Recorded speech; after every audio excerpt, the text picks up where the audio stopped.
રાજ્યભરના વિવિધ વિસ્તારોમાં કે જ્યાં ગત રાતથી જ વરસાદી માહોલ જામેલો જોવા મળ્યો। વાત અરવલ્લીના ભિલોડાની કે જ્યાં વરસાદી માહોલની વચ્ચે ખેડૂતોની મગફળી પલળી ચૂકી છે। ભિલોડામાં ખેડૂતો ટ્રેક્ટરમાં મગફળી લઈને ગત રાતથી જ કેન્દ્ર પર પહોંચી ચૂક્યા હતા અને લાઈનો લગાવી હતી। તો ગત રાતે જે વરસાદ આવ્યો તેને લઈને ટેકાના ભાવે વેચવા આવેલા ખેડૂતોની મગફળી પલળી ચૂકી છે, જેથી ખેડૂતો ચિંતામાં મુકાઈ ચૂક્યા છે। યાર્ડમાં ખુલ્લામાં આ મગફળી પડી હતી, જેના કારણે તે વરસાદના કારણે પલળી ચૂકી છે। ભિલોડામાં ખેડૂતોની મગફળી કે જેને લઈને મોટું નુકસાન ખેડૂતોને સહન કરવાનો વારો આવ્યો છે। ગત રાતથી જ ભિલોડામાં મોટી સંખ્યામાં ખેડૂતો પહોંચી ચૂક્યા છે કેન્દ્ર પર।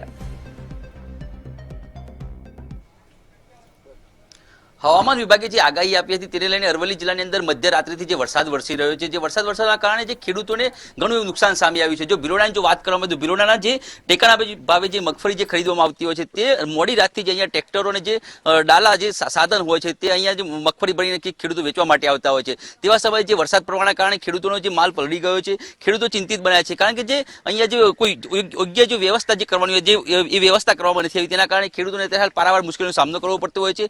જે ગોડાઉન જે અધિકારી હોય છે તેઓને અહીંયા જે રાત્રિ દરમિયાન જે ખેડૂતો રોકાતા હોય છે તેઓને માટે જે સારી વ્યવસ્થા કરવી જોઈએ, જે શેડ હોવું જોઈએ, જે વરસાદના સમયે જે ખેડૂતો ત્યાં પોતાનું વાહન પાર્ક કરી શકે તે વ્યવસ્થા નથી। આપણી સાથે ખેડૂત છે, કેટલા વાગ્યાના આવ્યો છે અને તમારી મગફળી હાલ કેવી સ્થિતિમાં છે? કાલે 4 વાગ્યાના આ ટ્રેક્ટર લઈને રાત્રે ખબર નથી, ચિંતાનું ખાતું ચડ્યું અને વરસાદ પડ્યો, બધી મગફળી પલળી ગઈ છે। બીજું કોઈ જગ્યા છે જ નહીં મૂકવાની।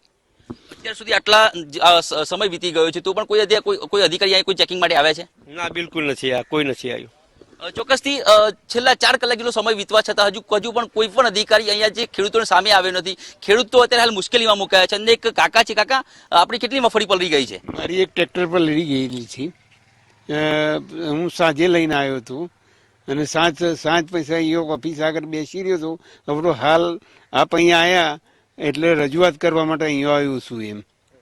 ચોક્કસથી ઉંમરલાયક જે વ્યક્તિઓ છે, જે 50 વર્ષની જે ઉંમર છે, તેઓ અહીંયા મગફળી વેચવા માટે આવ્યા છે, તો પણ હજુ સુધી કોઈ પણ અધિકારી જે આ ખેડૂતો છે ખેડૂતોની જે પૂછપરછ કરવા માટે નથી આવ્યું। ખેડૂતોનો માલ પલળી ગયો છે। હવે જે ખરીદવાનો જે ટાઈમ આવશે તે ટાઈમે ખેડૂતોની મગફળી રિજેક્ટ કરવામાં આવશે, ત્યારે ખેડૂતો અત્યારે માગણી કરી રહ્યા છે સરકાર દ્વારા જે પલળેલી જે મગફળી છે તે પણ ખરીદવામાં આવી। સંકેત પટેલ, મંતવ્ય ન્યૂઝ, અરવલ્લી।